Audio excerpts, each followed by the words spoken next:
This week I had an appointment with a new spiritual director. Spiritual direction is the contemplative practice of helping another person awaken to the presence of God in all of life. Usually someone will meet with their spiritual director about once a month for an hour-long session. Even pastors need someone to accompany us on our spiritual journeys. It was my first session with this director, and she was also a clergywoman.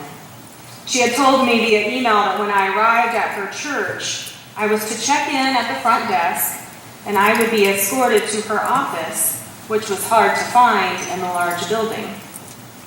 I walked in the front door, and the man behind the counter said, "Are you here to see Mother Susan?" I was actually caught off guard because I'm not used to women of the cloth being referred to as mother. I paused for a second, and then I said, "Yes, I am here to see Mother Susan." This week, in preparing myself to preach on Mother's Day, I've become overly sensitive to all the ways this holiday touches us. This Mother's Day, there will be those who celebrate someone in their lives who has mothered them in all the ways one would wish for. Someone who was nurturing, kind, compassionate, patient, and attentive. Those who have mothered us come in all shapes and sizes and genders. Some have been related to us by blood or by adoption. Some have been strangers who come into our lives for only a short season. Other mothers, like myself, care for furry, four-legged children. As Becky Brooks recounted in our contemporary reading, this holiday is full of highs and lows around each and every corner. A little over a week ago, I saw a Facebook picture of a friend my age who was 9 months pregnant and waiting on pins and needles to deliver. Then the next day, I read the most heartbreaking post from her. Her water had broken, but once they arrived at the hospital, there was no heartbeat. Mother's Day comes whether we are ready or not. Someone's mother has just passed away. Another's mother has Alzheimer's and does not recognize him anymore. Someone else's mother has cut off from her children, or vice versa. Someone has had to cut off from their mother in order to maintain health and sanity. The older I've gotten, the more I've encountered a pitying sentiment when someone new will ask me if I have children. I'm childless by choice, but still I'm often met with the phrase, "Don't worry, you still have time." In the midst of all these mixed emotions concerning this holiday, some choose to skip coming to church on Mother's Day. With all the celebration that usually accompanies this day, I can understand the decision. But as the spiritual leader of 2 churches, I vowed that we would not choose the path of the ostrich today, sticking our heads in the sand and pretending that this holiday does not have sharp edges as well as soft rose petals. No, instead of an ostrich, I set my mind upon another species of bird, namely the practices of a mother hen. In the 23rd chapter of Matthew, Jesus behaved in ways that most mothers and kindergarten teachers would scold against. He did a lot of name-calling and finger-pointing. The crowds were gathering around him, and he began to expose the duplicity and double standards of the scribes and Pharisees. He called them out for not practicing what they preached, for placing heavy burdens on others, for exalting themselves in public. Jesus commences a diatribe in which every statement begins with the words, "Woe to you hypocrites." I won't lie, I smirk a little when I imagine Jesus pointing his finger or pounding his fist against the wall in frustration. Mothers can get very angry and protective. He spends 23 verses laying out all of the shameful acts these leaders have taken against the people.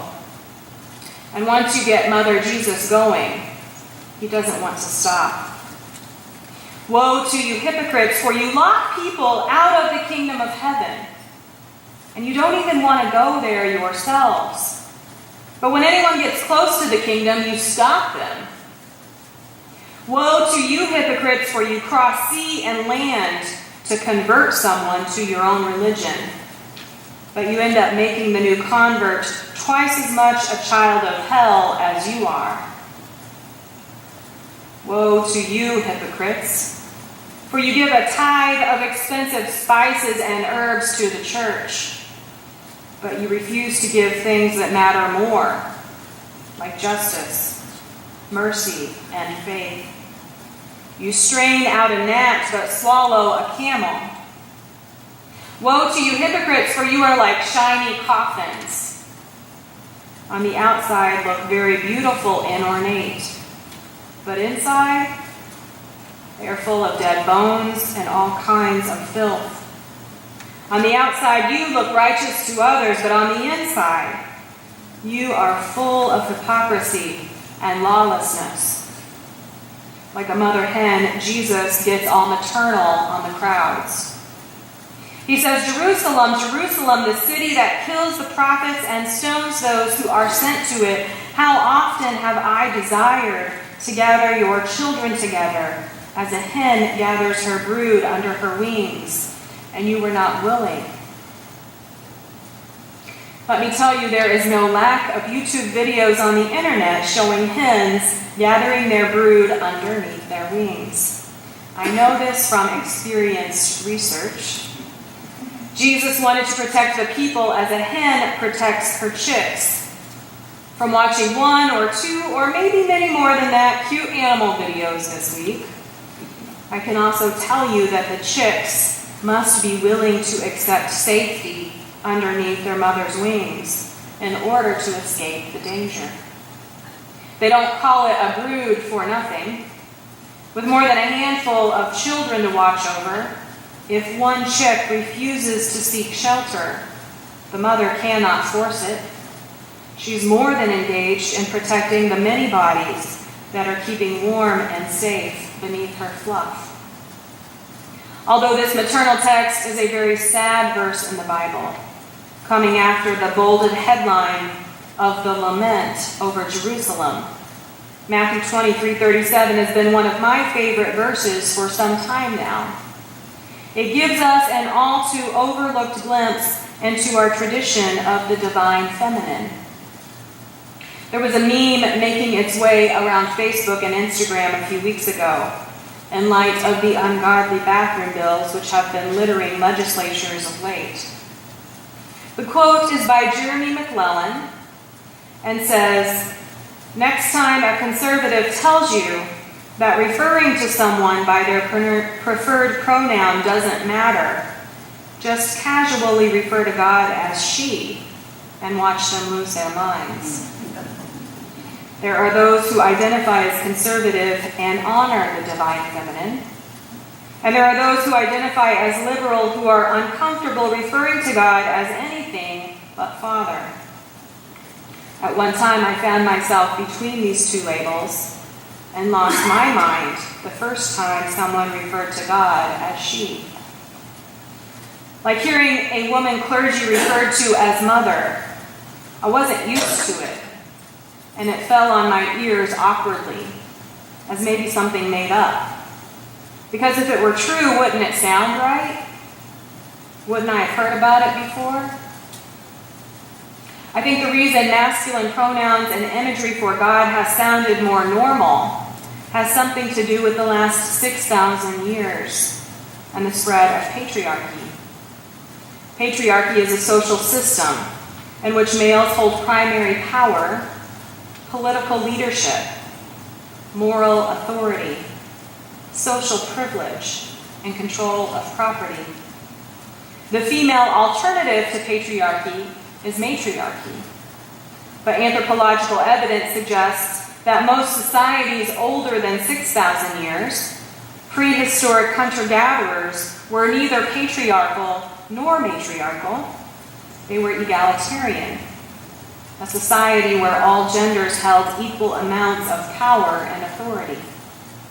Christianity, being only 2,000 years old, grew up within patriarchal societies, and so naturally, there are more masculine than feminine pronouns and images for God in our written texts. But even so, the Holy Spirit and the embodiment of the church have most often been referred to as she in our tradition. Many hold their churches, denominations, and traditions dear and close to their hearts. And churches, in all of their strengths and weaknesses, can exhibit those best and worst qualities that any mother on earth is prone to display. What mother church, if any, were you raised within? What was her mothering style? Was she understanding? Creative? Was she scolding? Punitive? Was she present for you when you needed her? Was she gentle? Was she violent? Did she love unconditionally? I grew up in the United Methodist Church, and I can say a resounding yes to all of those positive mothering qualities about that denomination and my home church. And at the same time, I can say yes to all of those qualities you would never want someone who was mothering you to exhibit. So many of us transfer the experiences we had in Mother Church as coming straight from the heart of God, even though Mother Church is filled with none other than imperfect human children who sometimes behave in ways that are beyond just a little bit naughty. Sometimes the human children acting on behalf of Mother Church do not love unconditionally and are rude to each other in person, online, and through correspondence. Sometimes the human children devalue, kick out, or bully others in the family, even though that is not the heart or desire of Mother God.